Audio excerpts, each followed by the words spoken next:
right, welcome everyone. It struck me today, we've been doing our law firm leadership collaboration circles now for 2 months.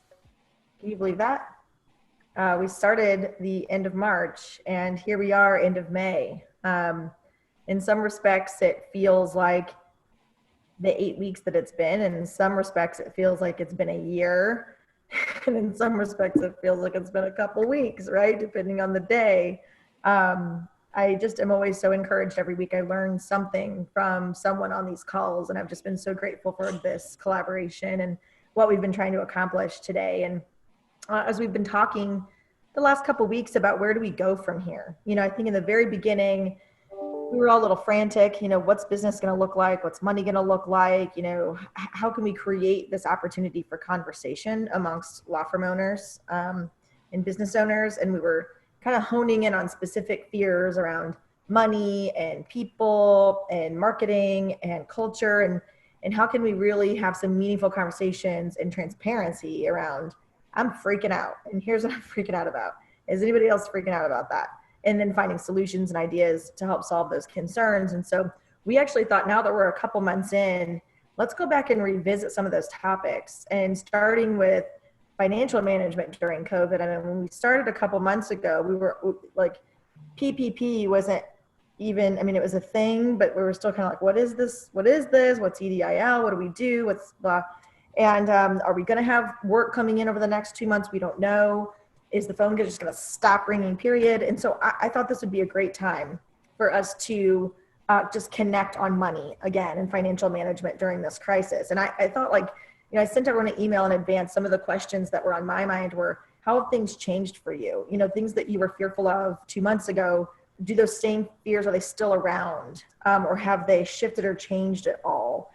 Or do you feel pretty solid now because you got PPP or some level of EDIL, but now because the phone hasn't been ringing for 6 weeks or 8 weeks, you're worried about what the next 8 weeks looks like. So let's just open up the conversation like we always do before we jump into fears, and talk about good things, because I don't want to skip that. I think it's just such an important exercise that we are doing during this particularly negative time, is to talk about what really awesome thing happened over the last week.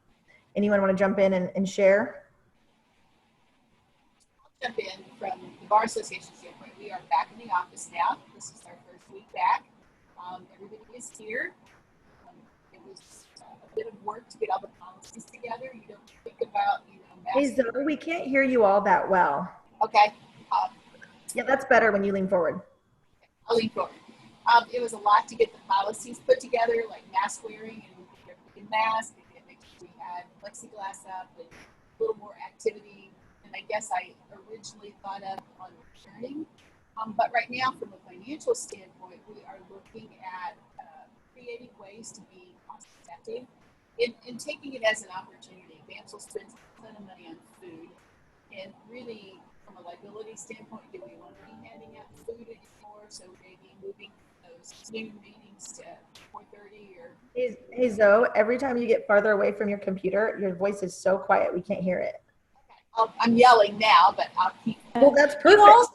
You might have something that's obscuring the mic in your computer. Maybe move stuff from your computer away. I know what you're saying is really good, and I want to make sure that we can hear it. My apologies. This is as I said, we're back in the office, so it's my first time using this computer on Zoom. Oh. But we are looking at ways like Zoom meetings and virtual meetings and less paper. We used to still mail out certificates. So from a financial standpoint, taking it as an opportunity to look at ways to cut costs and yet not cut service. So. Good. Anybody else?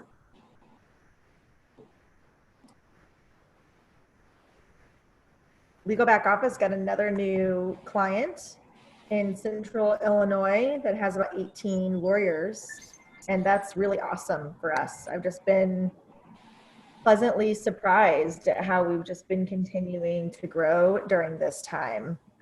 We got a new marketing client, Kim Kern. come on board with us officially on a recurring basis in just last week or so, and that's really exciting. And we love Kim. We cannot wait to start Kim's TikTok.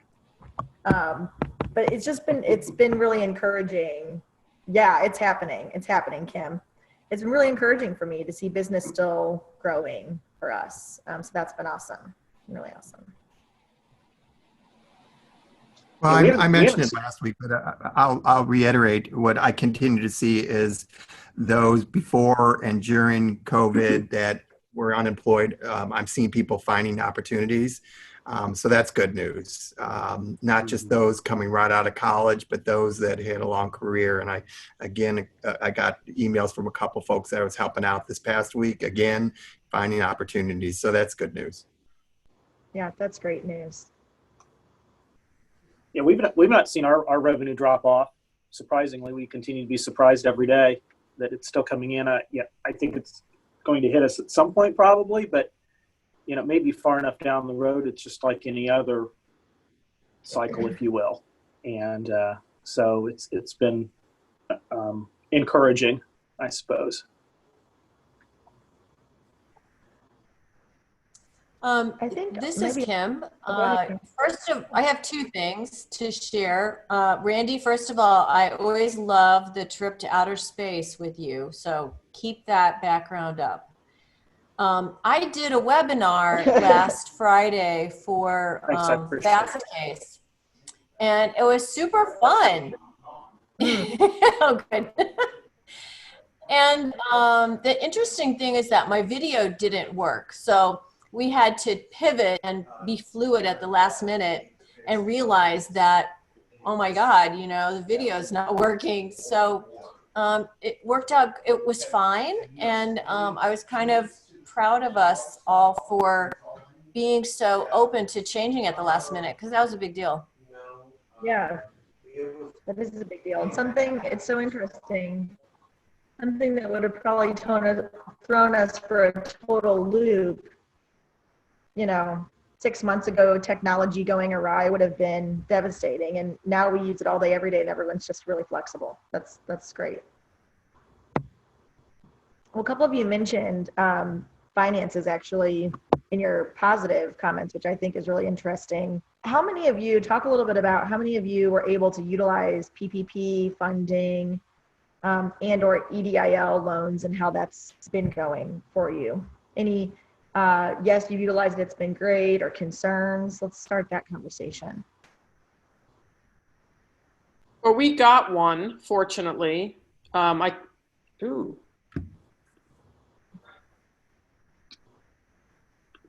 Yeah. Are you there? Yeah. Mm-hmm. Yep, we can hear you. You went away somewhere. We got a loan, fortunately, because our hours in the family law area anyway are down significantly. So while we haven't seen a big change in the income, I expect it to hit any day.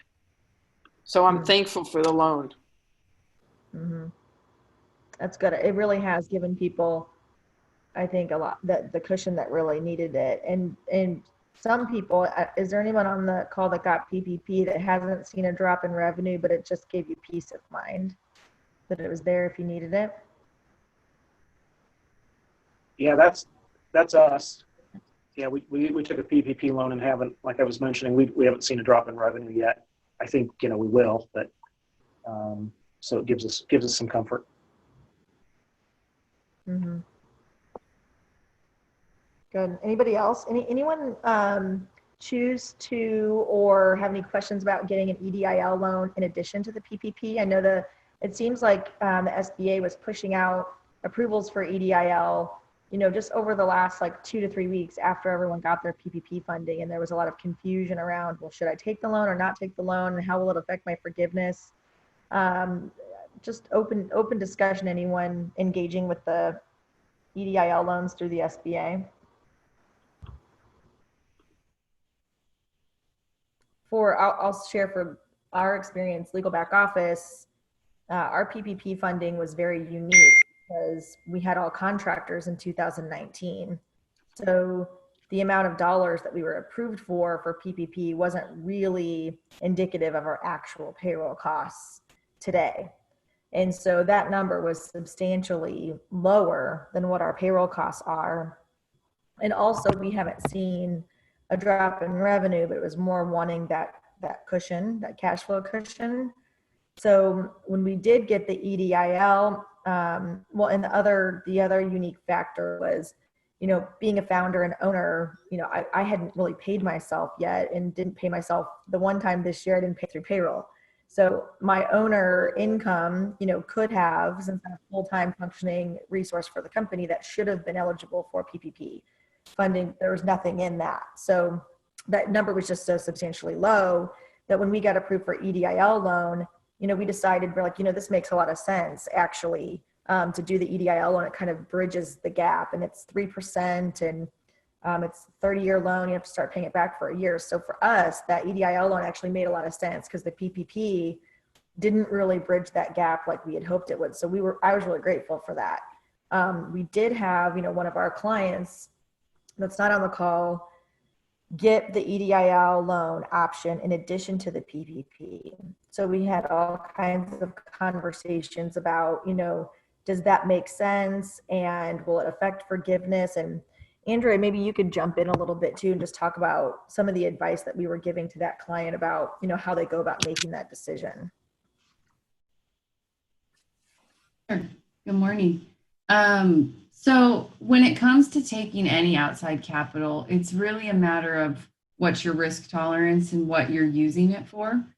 So I highly still recommend, if anybody hasn't applied for the PPP and can do it, we just had a client get approved this week. I mean, there's still funding out there. And now the benefit of that is there's more and more material out there surrounding what these things really mean and what it requires for forgiveness and all of that. So there's a little more clarity. Things were happening really fast at the beginning, and everyone was kind of just grappling, and fear factor was in motion. So if you haven't done it, I recommend at least exploring it and what it means for your business. And so then to curtail what Jamie was saying, the EIDL, you can have it out along with the PPP. Initially, there was documentation that you couldn't have it out with the PPP. So that's changed. So if that's confusing, that's why, because it literally changed. There's still not tons of clarity around how the EIDL repayment versus the PPP repayment amounts will play on each other. The idea is that the SBA wants to give people the maximum amount of support that they need in the smartest way. So the PPP is fully forgivable.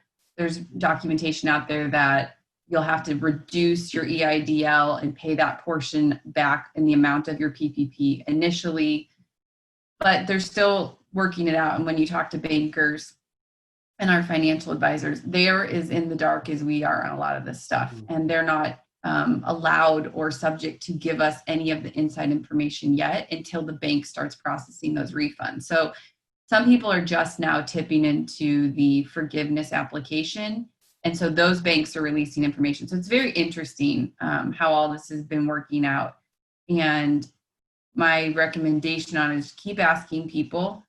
You'll probably get different answers depending on who you ask. That's because there's all kinds of information out there.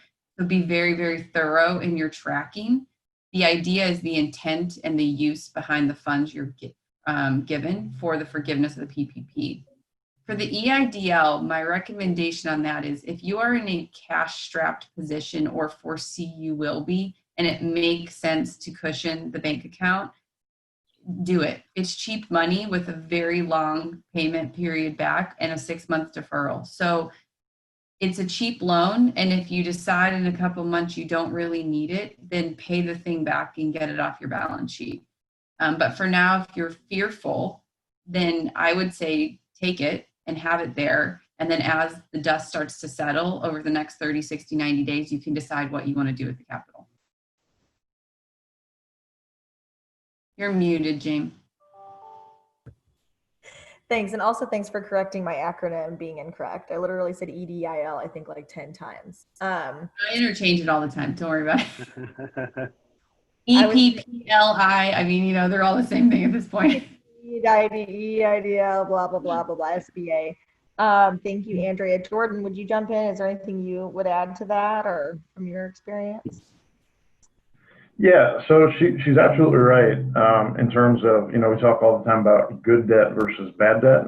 And, even though it's a debt on your books, it's cheap money and it's probably the cheapest money you're going to find for a very long time. The other thing that we've really been working with our clients on is making sure that you track every dime that's spent on either side. So whether it's for the PPP, whether it's for the EIDL, we're going to have to, we know at some point we're going to have to prove what those funds were used for. And so we've been recommending to our clients to actually almost keep a separate book for just that PPP money or the EIDL money. Because we know it's going to be 2 or 3 years before they get around to auditing these things.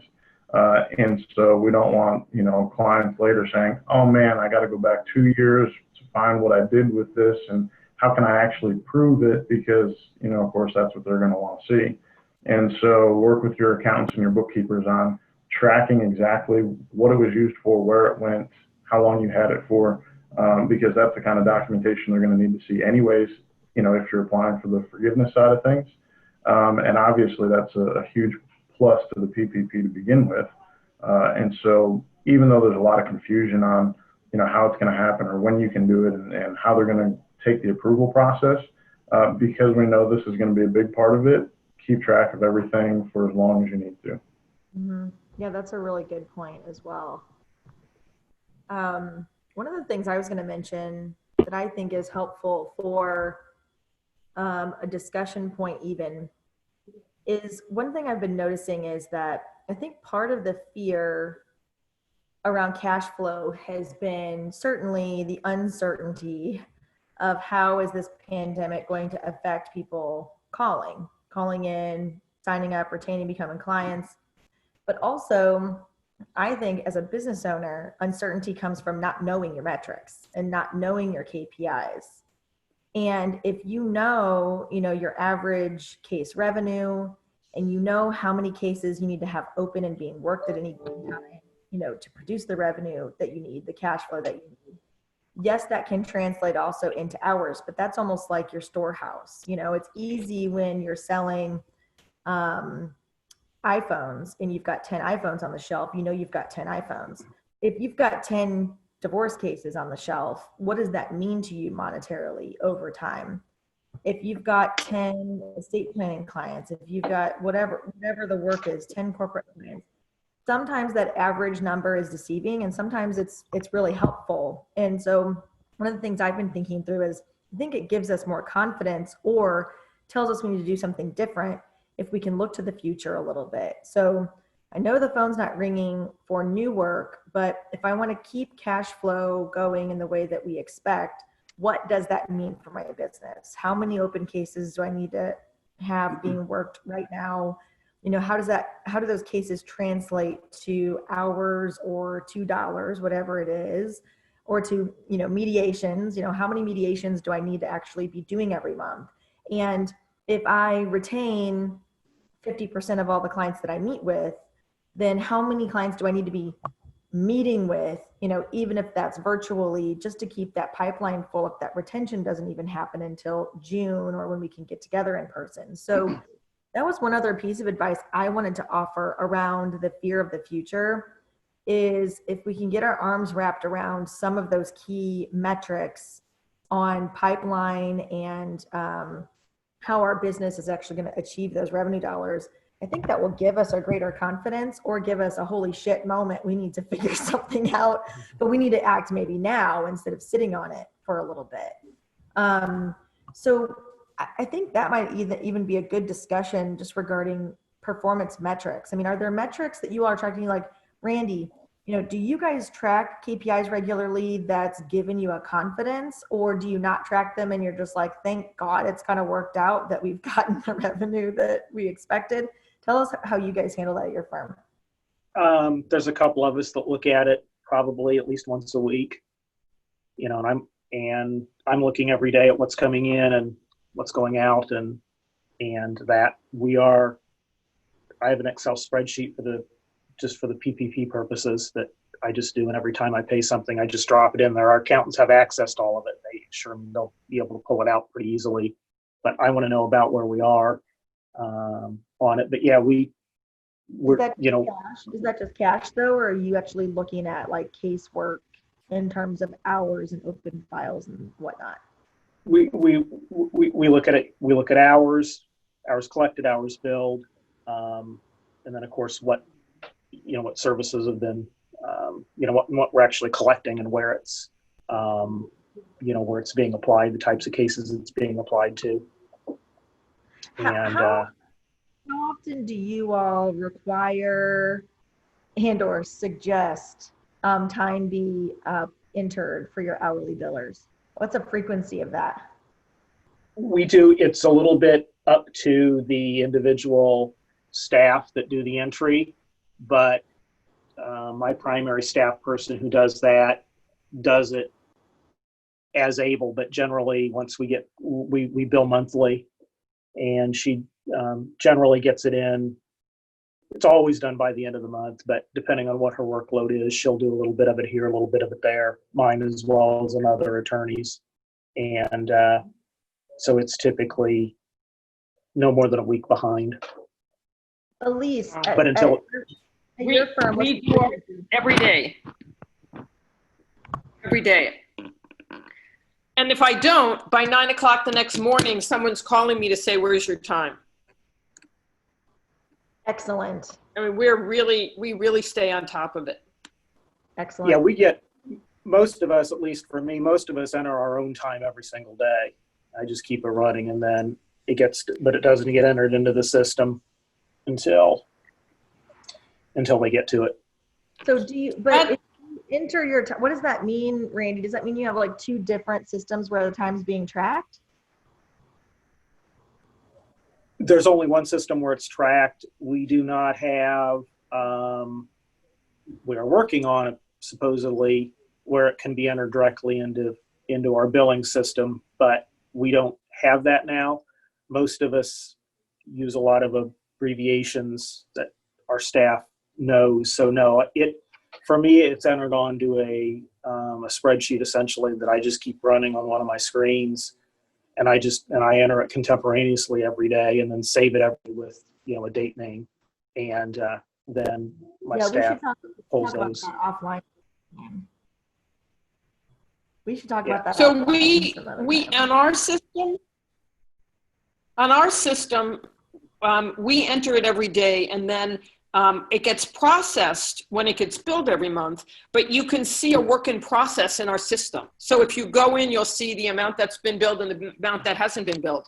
I don't know how we could do that any other way, because especially with divorce work, people are calling us all the time. What's owed? If you're settling a case, you're trying to figure it out. So we always need to be able to get in the system every day and see what's been billed or what's owed.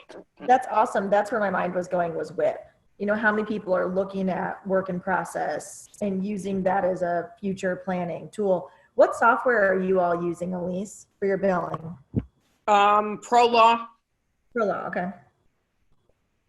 That's the storehouse that I'm talking about. Your WIP is while it's real time, but it's not technically billed out yet. I mean, it can give you a confidence about what is going to be billed out. Your collection rate, what to expect in terms of what you can collect on that WIP. But then the other piece of it is also the future planning. So not just what's happening today, but if I know this amount of cases usually generates this amount of revenue each month, I can say, okay, well, I need to have this many open cases next month and the following month. And if we're closing cases at this rate, that tells me we need to be opening more cases to fill that gap. So that's more of like the future look on the KPIs. And I'm happy to talk more about that some other time. But I think those are some of the key things that give us the confidence too, that we're going to have the cash coming in that we need in the future. Are there any other like lingering concerns about money, or are people having any other challenges just related to financial management? I have a question. Yeah. So is there any definitive guidance on the PPP loans, whether we can use it for partner 401k contributions? And we're a true partnership, and we don't do them when we take draws. We typically do them twice a year in large lump sum. We have a deferral part of it, and then we have a profit share part of it. I am really glad we have Jordan on this call. So on the surface, yes, you can, because it's still considered basically payroll expense and income. So, you know, they're still claiming it, you know, they're still claiming it on the pay stubs, even though they're not paying taxes on it yet. It's considered part of their income. However, that, you know, there's nobody that's really backed that up and said, oh yes, definitively, that's okay. So, you know, everything that you look at right now points saying that, yeah, that's okay. But again, there's nothing set in stone where they've come back and say, oh yeah, we're fine with that. Thanks, Jordan. That's what I'm seeing too. And I have an inquiry to our CPAs, but our primary CPA is semi-retired and working remotely and trying to retire entirely and sold his firm to somebody else. So, but yeah, that's all I've been able to find. Listen, tell me if this is a true statement, that if you have enough expenses that are in the clear-cut category of what is forgivable for PPP, then it's a non-issue, right? Just use the PPP for the things that you know are going to fall in that bucket. But what are the thoughts, or Jordan, what would be your advice? Like if there's a delta, right? If you've got this portion of your PPP is, you know, what really is the risk is just that it might not be forgivable, right? And you just ultimately end up still having to pay it back. But is there any advice or ideas on if you've got a little bit of a cushion that doesn't directly tie to something that's forgivable? Any thoughts on that? Yeah, and you're right. The worst case scenario is it just doesn't get, you know, that portion doesn't get forgiven and you have to pay that back. And you're right. We tell all of our clients, start with your fixed expenses and the things that you know are going to fall under the forgivable side of things. But when you do have a little bit extra, you know, maybe hours are down or whatever it is, that's where the record keeping really comes into place. Because once this gets audited, you know, you're still going to be able to have that response, even if they come back initially and say, oh, we're not okay with that. You still have well, this is what it was used for, and this is why, and this is where we think it falls under the forgivable guidelines. And I think that, especially with all of the money that was given out, I don't know that they're really going to be able to look at it all that closely. It's simply because there's just way too much, and it would take them 5 or 6 years to get through it. So on those guidelines, absolutely, you know, if it looks like it and it makes sense, then absolutely use it for it. And then just document it on the back end, and even put your, you know, case notes on there. This is why, and this is where we think it falls under, because that's really what they're going to fall back on if and when these things get audited. It'll be a low interest rate as well. Right. Right. If you do have to pay it back. Any other concerns or thoughts? Or one of the things I was thinking about was, you know, the PPP specifically, you know, had rules around, you know, keeping your employees, or at least you have to have your payroll at the level, or your number of full-time employees at the level at the end of the PPP, pay back the 8-week period or whatever that you're supposed to use the funds that you had at the beginning. So you can't get the money and then fire a bunch of people and pocket the money, essentially, right?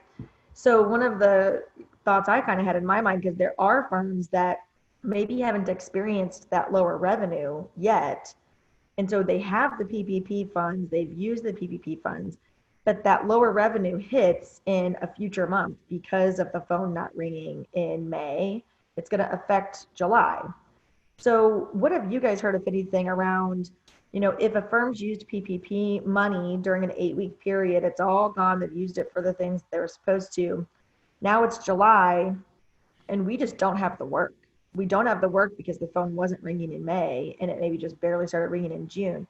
If you have to do layoffs in July, do you think there will be penalties, you know, around having received funds for the PPP, but then doing layoffs post PPP? Does that question make sense? Do you guys have any guidance on that? Or is that, I mean, I have to believe that some people are thinking that haven't been yet impacted. I mean, that's part of the unknown, and Jordan, interrupt me at any point, but that's exactly what every business owner is asking. And so that's why you keep seeing these different iterations of qualifications and standards coming out, because this moved so fast that the government, the SBA, the financial providers didn't even know all the questions to ask or all the rocks to unturn when they started rolling this sucker out. So now that we're in the thick of it and we're coming through the first phase of people saying, you know, what does free money really mean?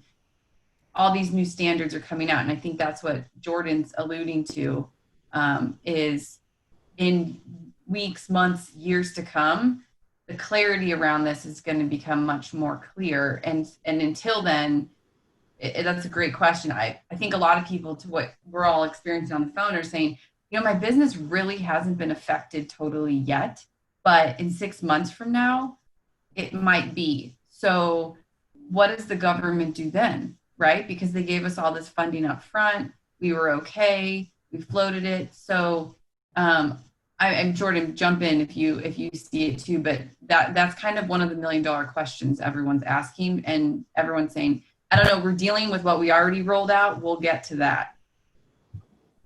Yeah, so in the beginning stages of when they were rolling out the PPP, they had originally stated that you couldn't lay anybody off for 60 days following receiving the PPP funds. So, you know, from that point, you know, you can't lay anybody off for 60 days, but in 120 days, it sounds like it's okay. You know, it sounds like they said, well, you know, just make it through this initial period, and then if you have to, that's okay. And so I know a lot of employers are thinking that. Now, whether they change things up at that point or whether they actually stand by that, who knows? But, you know, it's one of those questions. The other thing that I've gotten from a lot of my business owners is there's so many businesses that have a 30, 60, 90-day lag period from when the work is completed to when invoices are paid. And so a lot of companies aren't going to feel it until July, August, September, you know, and on paper, it's going to look like their business was just fine through this whole thing. But that was things that they were invoicing from December, January. And so, you know, that's another thing that everybody's going to kind of have to take into consideration is, you know, per your business, what is the lag or lead time from completing work to actually having revenue? And so you're right. I think there is a lot of companies that are going to have a hard time in the next few months simply because of that. You know, they were able to make it through. Maybe they got some PPP money in or the EIDL. And that's what we've been telling our business owners is, just because the restrictions are lifted or things can kind of start to go back to normal doesn't necessarily mean that it will, especially in different industries. And so we do expect a lot of businesses to have quite a bit of a drop in the next few months. And that's, you know, they're talking about another stimulus package, and because some of the experts are thinking about that already, saying that this is possible, we don't know what that looks like or if it's even going to, you know, even going to pass anything at this point. But yeah, it's a very big concern. And I think a relevant one at that. Are there any other, you know, just lingering concerns or questions that anyone's had on the call on their minds about money, business, any of that, just before we move on? Nada? Well, you know, I've been really encouraged, but you know, that encouragement in seeing, you know, similar to Randy's firm, how while the phone has stopped ringing, it seems like there's still, you know, an overflow of work that's maybe been coming from, you know, January, February, March efforts. And, you know, courts are starting to open back up, it seems like, or at least getting more flexible too, in terms of, you know, handling some things virtually. But we're still just not sure what the next couple months are going to hold. So I would encourage you all, we'll continue posting resources on our LinkedIn group. So if you're not connected to that, make sure you get connected to it.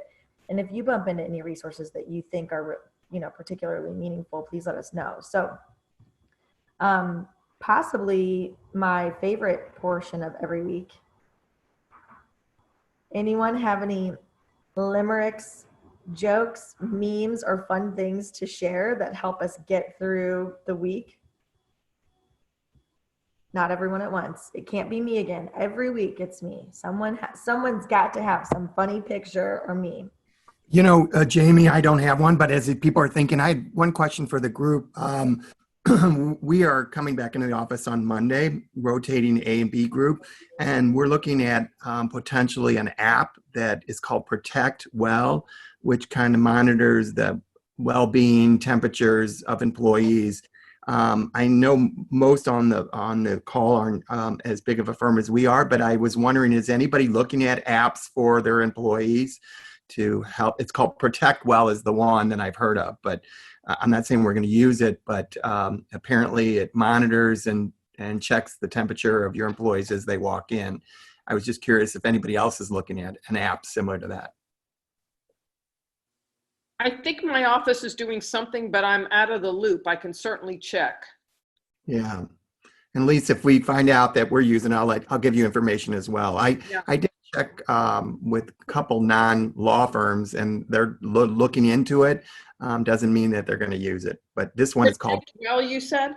Yes, Protect Well. Yeah. But I think one of our attorneys saw it actually in a physician's office when they went and said, hey, it might be something we consider for our employees as they walk in. Oh, look at that. Yeah, I'll let you know if I hear anything as well. I haven't seen anything, but I think that's important. I just raised this morning with my partners, we're talking about having our staff coming back full time, still limiting access to our building. But what has not been addressed is, we have a number of people that are in court every single day. And, there are a number of people here who, are certainly high risk. We don't know the science still. And, I expressed a concern about what these people are bringing back to the office and how we deal with that. And I have not seen any good guidance on that. So it's interesting that, what you raised, Chris, about monitoring employees a little more closely. Yeah, I was talking to one accounting firm, and they're a large accounting firm, and they're actually going to survey employees on a regular basis to make sure, have you been traveling? Where have you been? When people walk in, we already have masks at our desk with these carbon pieces that go inside. And so we have instructions on that, because again, I'll be one of the ones that I'm in the A group, so I can on Monday, but there's also emphasized, strongly encourage people to reevaluate their situation if they don't feel comfortable or they don't have childcare in place, that please just let us know that you're not going to be able to make it in. And also, if you are traveling, let us know where you were so we can assess the situation. I know of one firm that they are, doing some good faith and trusting the employees, but are asking them to take their temperature before they come to the office. So they don't have the documentation themselves or the verification of them walking in the door. I mean, it's a smaller firm where there's maybe, 6 people in one building, like 4 in another building, like 3 in another building. So it's not a lot of people in one place at one time. I get that. And then they have got procedures, obviously, around the cleaning of things after you've used them. They're not doing any like beverage service at all, no coffee, like those sorts of things in the office. But they're trusting the employees to take their temperature in advance, and they're saying you're not allowed to come to the office at all if you have any symptoms, period, like even a slightly sore throat. You work from home or stay. Obviously, if you're sick, you stay home, you rest up. But then I know another firm, bigger firm, they're actually physically taking the temperature of everyone coming into the building. That sounds like a nightmare to me from a logistics perspective, but I mean, that's what they're doing. So I think that's what we'll be doing. Yeah. I mean, before you get something in place, but you want to get people back into the office, you got to do what you got to do. I totally get it. My husband's company has I don't know if it's a camera or whatever, but it does some thermal imaging. I'll find out more about it and send it to you, Jamie. You might be interested. I mean, it's expensive, but better than taking everybody's temperature. Well, my daughter had to go to school yesterday to clean out her locker, and they used that technology. So they kind of just wand them. Well, and I know I just saw something put out, like several restaurants have the touchless temperature checks. Then they're trying to use technology as well. They've had some time to ramp up to this. I think restaurants, probably they can't sustain for much longer doing what they're doing right now. So they knew they just had to get open versus offices are just trying to plug away at the work. Yeah. So I think we're a little behind in the professional services space to where some other retail places, restaurants that really have to have people in person to get that customer base. I think they're a little bit ahead of us, but there's definitely a lot of technology out there. So yeah, please share with me or share in the LinkedIn group and we'll get it out to everybody, anything that you all find. Okay. Anyone who's an Office fan might appreciate this image of Angela with her own mask. That was actually a Sarah contribution. I just can't do screen share because Zoom's acting up on my Sarah computer. Johnson Sorry. contribution. I also thought this was really hilarious. What I'd always pictured myself wearing during the apocalypse and what actually happened. Good. Accurate. I thought those were pretty clever. This particular site actually has like a lot of different memes. When the guy on the island wants to just stay on the island, even when there's a cruise boat coming by.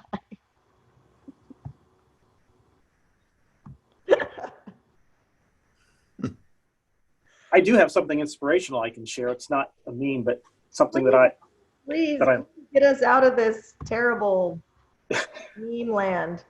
So I can either post it or you just do a Google search for UT or University of Texas commencement. It's when Admiral McRaven, who was head of special operations, then became UT president. But he was a SEAL, and it's about 20 minutes long. And if you do a search for it, I've used it for years because I think it's from 2014, but it's very, very inspirational. It's the one, if you've heard of it, sometimes they refer to it as the make your bed speech, why you should make your bed in the morning. And it's just really good. I just highly recommend it to anybody when you need a lift or some inspiration. I just group chatted the link out to everyone. We can post it in our LinkedIn group as well. Awesome.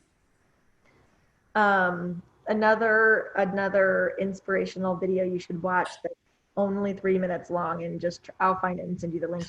You watch it, is by Snoop Dogg. Whenever he was accepting his Hollywood star on the Walk of Fame. The Walk of Fame. And it's amazing. And just trust me, even if you're not a Snoop Dogg fan, you should. I will post the link because it's very good. Of the 4.5 minute speech, he spends 3 minutes thanking everybody else, and then he spends 1.5 minutes thanking himself. And while it sounds pretentious, it's amazing. It's actually very inspiring. It's like, I'd like to thank me for all of my hard work. I'd like to thank me for making the really hard decisions when I could have made the easy ones. I mean, it's really impactful. And, some people have cut out just the last 1.5 minutes. And if you watch it out of context, it's funny and hilarious. And Snoop Dogg could come across as, again, just totally pretentious. But when you watch the whole thing, it's incredibly powerful. So I'll post that as well. You can watch your former Navy SEAL and Snoop Dogg in tandem. Well, thank you all again for your time. Thank Amy for hosting. What, Chris? Thank you for hosting. Of course, yes. Thank you all so much. Really appreciate it. And if anyone needs anything at all, please, we'll send out resources after this and let us know how we can help. I do have one quick thing before we leave. Yeah. I've had a couple of business owners, a lot of times because we have the business and because that's the finances that we're most worried about a lot of times, we put our own finances on the back burner, but our employees don't really have that option. And so I've had a few business owner clients have my firm do educational, just basics of finance and how to have a personal plan and making sure the employees know and have the education of how to prepare for this on their end again, if something like this were to happen. And so if you guys have local advisors do it for your teams, I'd be happy to do a virtual one. But it's just an extra resource to give to our employees to make sure that, they're being taken care of and they're taking care of themselves, moving forward in case something like this ever happens again. And it kind of shows the employees how much we as business owners care about them, and not just the bottom line, not just, our own finances or the business finances. Yeah, that's a really, really good point. Thanks, Jordan. Another way to show that you care about them and are trying to support them as well. So that's awesome. All right. Well, thank you again, everyone. I hope you have a great afternoon. Thank you.